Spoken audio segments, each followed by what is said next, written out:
What's up, everybody? I'm Thomas J. Bellezza, and welcome to another lesson on the right mindset. Today, we are going to go over the sixth step in in writing a novel, or writing specifically the first draft. We will go over the purpose of a first draft, what to get out of the first draft, and how to finally get started writing that first draft. So, as always, it's time to develop the right mindset.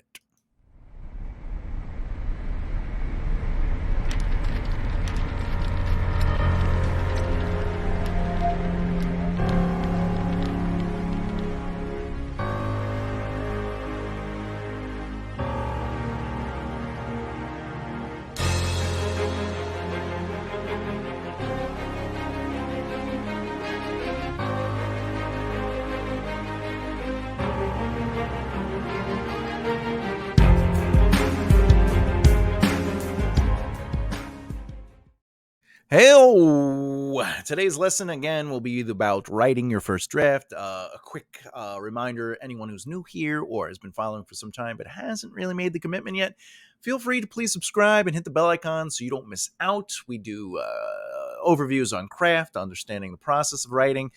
We look at the insight of the industry, publishing industry itself, and of course, we speak to other authors on the podcast show that we have. Which is available on the YouTube and also all the other like Spotify's and stuff like that. Let's get right to it. All right, start writing the first draft. Starting is the hardest part, but if you've completed the first 5 steps to writing a novel, you're doing amazing, which means you can keep going. We need to set up your writing space and eliminate any distractions that is your sacred time to hold people at bay. Writing is a part of your job, and if you were at a 9-to-5, people couldn't just bother you all day. Set up a mailbox that explains you are working from X to Y time. Have text messages on autoresponder saying the same thing and how you will get back to them. Clean your workspace up as well of anything you wanted to get out of the way and out of the distraction, because you'll see it and you'll be like, oh, Rubik's Cube, let me solve it. But you want to get done for the day. You can't do this if you're allowing others to distract your sacred time, if you're distracting your sacred time with things. Sorry about that. Which brings us to setting aside that sacred time. You need to create time blocks. It can be 15 minutes, 30 minutes, 45 minutes, 60 minutes, 90 minutes, and even 120 minute blocks. Whatever you choose, stick to it. And this is the thing. You only have to write for 1 or 2 blocks a day. It's not about getting in all those words. It's about creating habits and writing at your own pace. I personally write for 60 to 120 minutes in my time block, and I won't go back more than 2 times in a day. Basically, I write, then I take a break, and I come back to do my next block. Speaking of days, you can do it 1 day a week, up to 7 days a week. You control this, and you should set it up to fit within your scheduled life.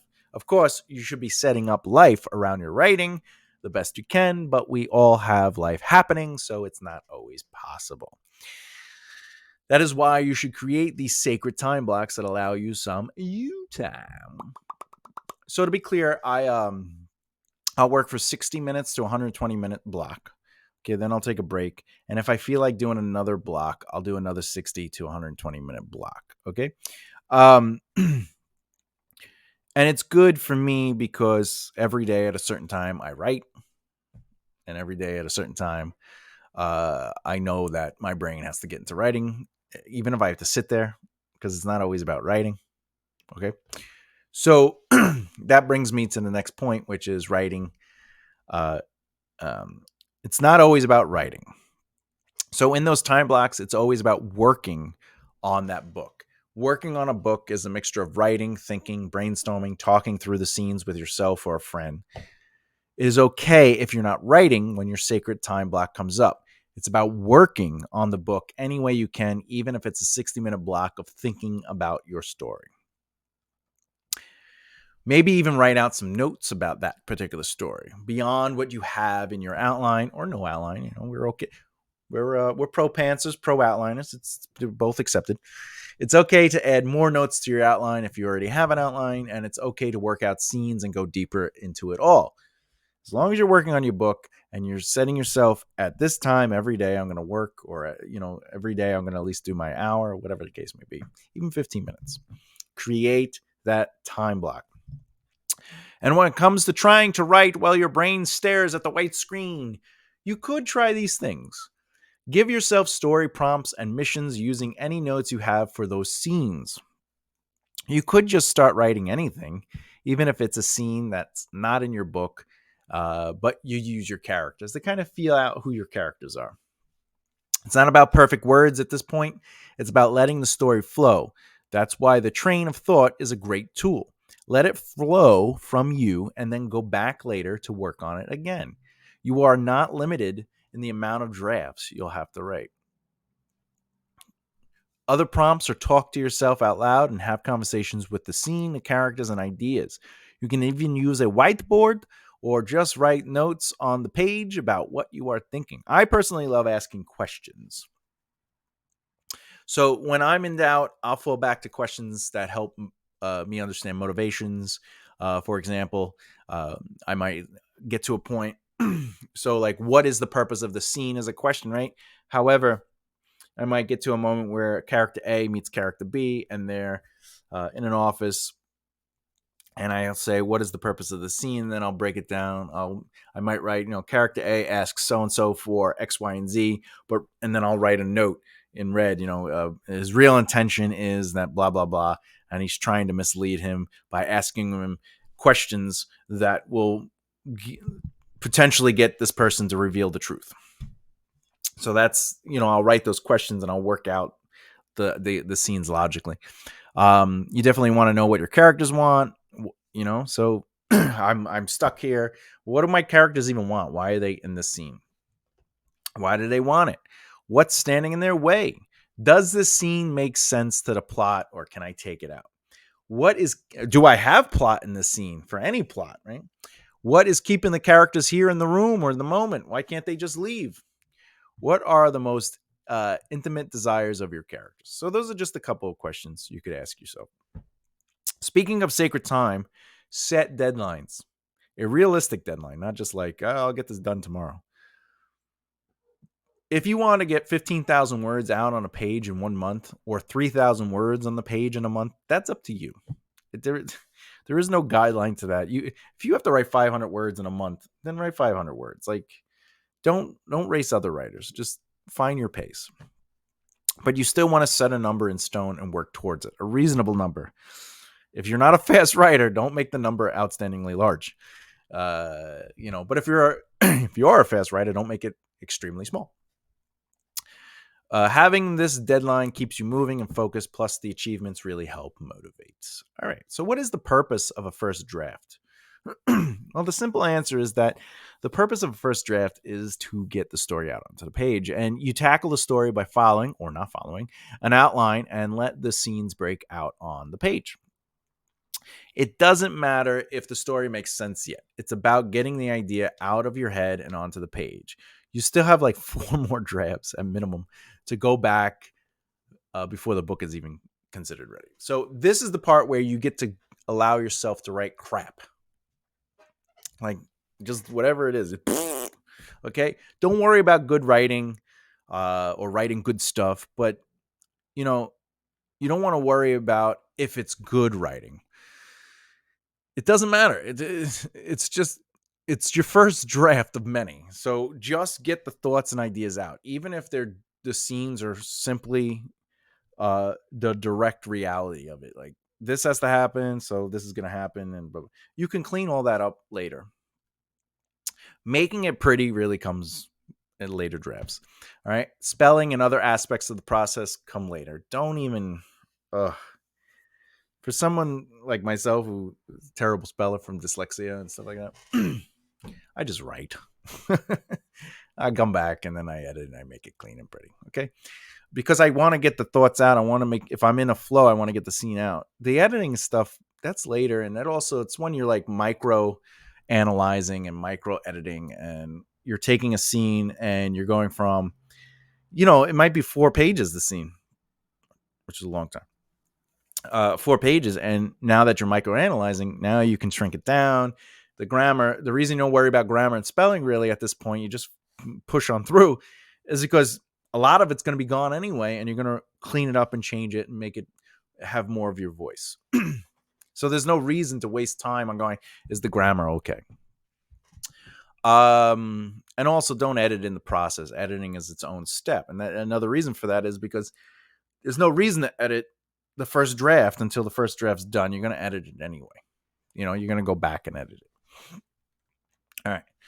The first draft has a purpose beyond just getting the story out on the page as well. You also want to try and establish certain things. A, your writing style, your voice. These are important while writing your first draft. This is how you're going to write and what you write. Which brings us to B, the tone of the story and how you want it to feel for the experience. Basically, is it scary or not scary? Is it a thriller? Does it feel more poetic? Does it feel more logical? Does it feel casual? Whatever, you add the experiences. And of course, C, the characters have a chance to really become 3-dimensional during the process. Yes, you have notes on them, but until you hear their dialogue, see them in action, and watch how they work on the page together with other characters, you won't truly know who they are or get a sense of how they behave.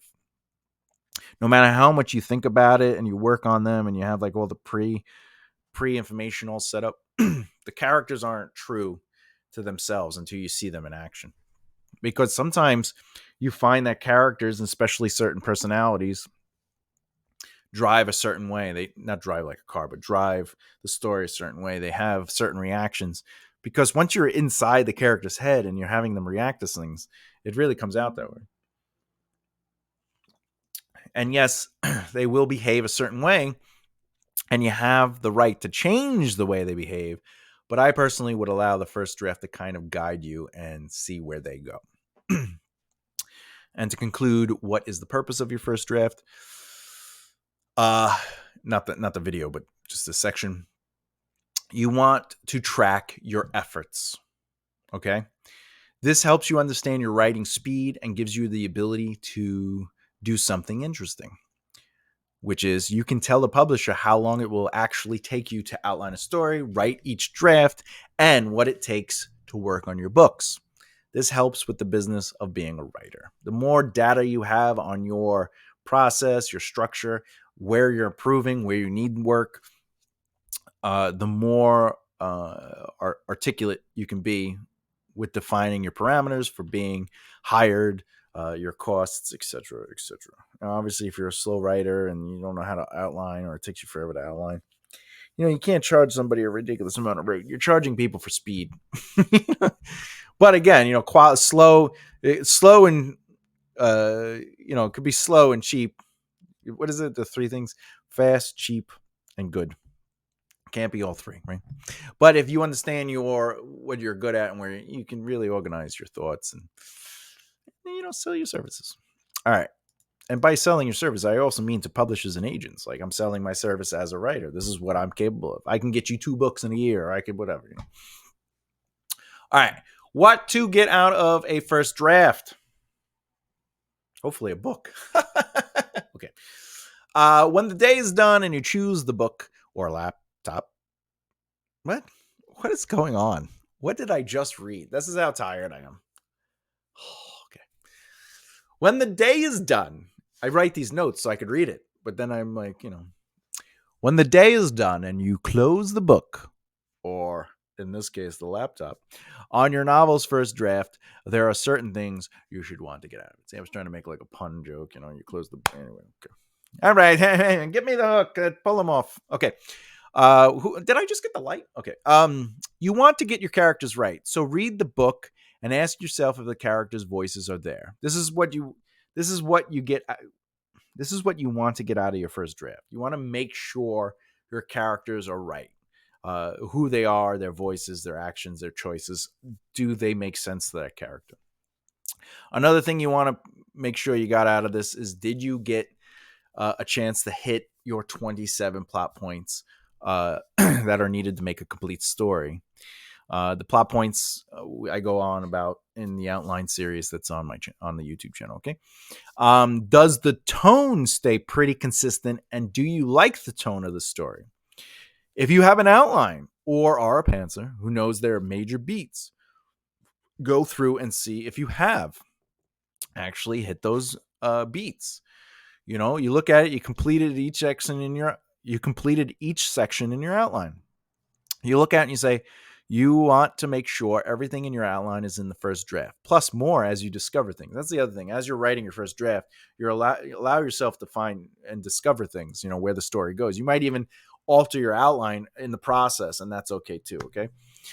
You might realize you're repeating too much stuff. And if you are, where, when, and what needs to go out and what could be combined, okay? And basically, does the structure make sense, and are you saying everything you wanted to say in your first draft? Ultimately, what you want to get out of your first draft is a massive gathering of words, way over limit at times. Even if you're trying to write an 81,000 word book and you write like a 120,000 word book, that's okay. It's your first draft. Okay. And this massive gathering of words is going to say everything you want to say. It's going to have all your feelings in it. It's going to, whatever it is you thought about, the discovery elements. It's going to include all the crappy stuff that you'll probably definitely ultimately take out. And at the end of the day, it's about making sure all the elements of the story are there, clear enough that the story makes sense, even if it's stuff you're going to trim out, and that you like the tone, the characters, and the flow. Those are important things you want to get out of your first novel. Now, the final thoughts to this is just straightforward. You want to train your brain to understand that generating the first draft is an exercise in getting all that's in your head and on the outline down on the page. Even if you're a pantser, all that's in your head and all that makes up your three major beats, your beginning, middle, and end, you want to get down on the page, okay?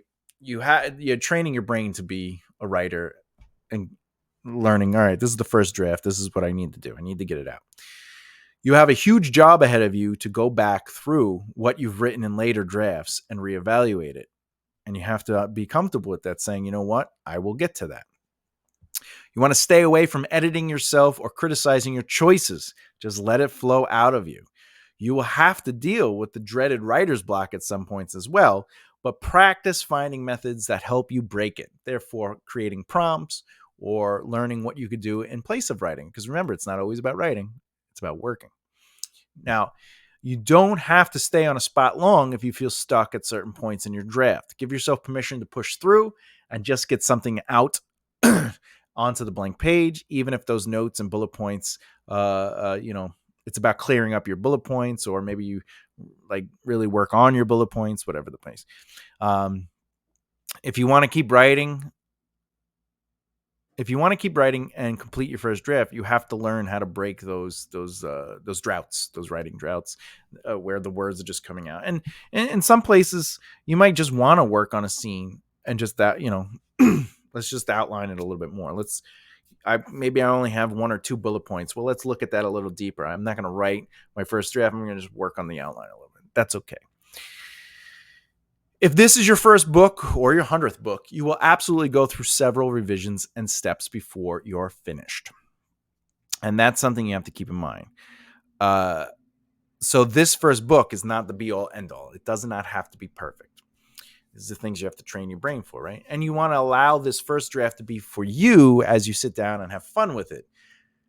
If anything, you want to focus on getting started and finding your way to the end of this first novel. Now, the beauty of this is that when this novel's done, if it literally has everything you've ever wanted in the story, that book exists now. Even if you're like, I don't need to edit this book is perfect. You have that book. But you do need to write a second draft, and you do need to clean it up, and you do need to make it tighter, and you do need to edit it, and there's things you have to do to make to refine the book. And maybe you feel you don't have to, and you submit it to a publisher, and they go, we got to edit this. Have fun. Let's edit it, as long as the theme and the tone stays true, because I still have the original book. I have the book I love. And as you develop your name, Remember, you could always re-release a book and be a second edition, or it could be the director's, the writer's edition, where it's the book as you always wanted it. Like, it's a career. You got to learn and understand how to adjust things and the process. Okay. P.S. Finish or not, you always have and always will, and this is true. You are always allowed to go back and change things up. So even if you release the book after you've done your 10th draft and you finish the book and you get it out there, you're allowed to absolutely go back and edit it, especially after a few years. I've talked about this in the past. Mary Shelley did it with Frankenstein. Tolkien did it with The Hobbit. Okay. The other thing is that you don't have to write linearly. You can jump around if that's your process. Like, you don't have to write, chapter 1, 2, 3, 4, 5, 6. If you have to reread the previous day's pages, do it. I personally write in order. This does not mean you have to. I like to write from the beginning all the way to the end. And what I do is when I'm working on my zero draft, I'll write. So like if you understand the outline based on my videos, there's 27 plot points. And each act has 9 plot points. And each act also has 3 sections, okay? And each section has 3 plot points. So what I do is I'll write the first 3 plot points. I'll write 3 plot points out, okay? I'll map that out. Then I'll go back and I'll read through it to make sure that I got all my notes and everything. This is my zero draft. So these are like bullet points and like kind of like taking the outline and expanding on it, making scenes. And I'll make sure that everything's there. I'll go through my notes, make sure the characters are there. Then I'll do the next section of 3. And then I'll do the same. But instead of just going back 3, I actually go back 6. Because now if any new discovery or information was presented in the next group of 3, I now know that I could start seeding things that are important to me to that story. So I just keep doing that. And by the time I get to the last point, the 27th point, I go all the way back to the beginning. And then once my zero draft is finalized, now I actually start the writing process, which is my first draft. And I'm using this outline that has been through discovery and cleaning it up and all this stuff. And now I have a complete story I can work through. And usually I don't have a discovery while I'm doing my first draft because I've been doing that for the zero draft process. Anyway, when all is said and done, you should print your first draft out. This will give you a chance to physically see a tangible version of your book. I love seeing the book on the table. And then you could say, wow, it's a real thing. Whew. I hope that helped you think about the process. Now, the next video in this series will be going over the 7th step in writing your novel, which leads me to the question of the day. What do you think the next step of writing a novel is? Let me know in the comments below. And by the way, if you want to learn a little bit more about improving your craft, insight to the industry, and something about other authors like yourself through the pod show that we do, feel free to subscribe to this channel and hit that bell icon so you don't miss out. If you've gotten this far and you're liking this video and you checked out a couple other videos, whatever the case may be, I'd be happy to have you subscribe. I'm always here. Every Tuesday at 2 o'clock, there is a video posted without fail. You can see the premieres. I have premiere videos set up. You could hit notify me. You can see. Basically, I'm going to have up to a year worth of videos by the time I'm done that are premiered and set up. And you could be like, oh, this is what's coming. This is something I'm interested in. P.S. If there are subjects that I'm not connecting to or I'm not touching on, and you've been watching the channel and supporting the channel, and there's a subject, just let me know in the comments, and I'll be happy to get that out there. All right. So with that said, as always, keep developing the right mindset. I'll see you next time. Thank you. Goodbye.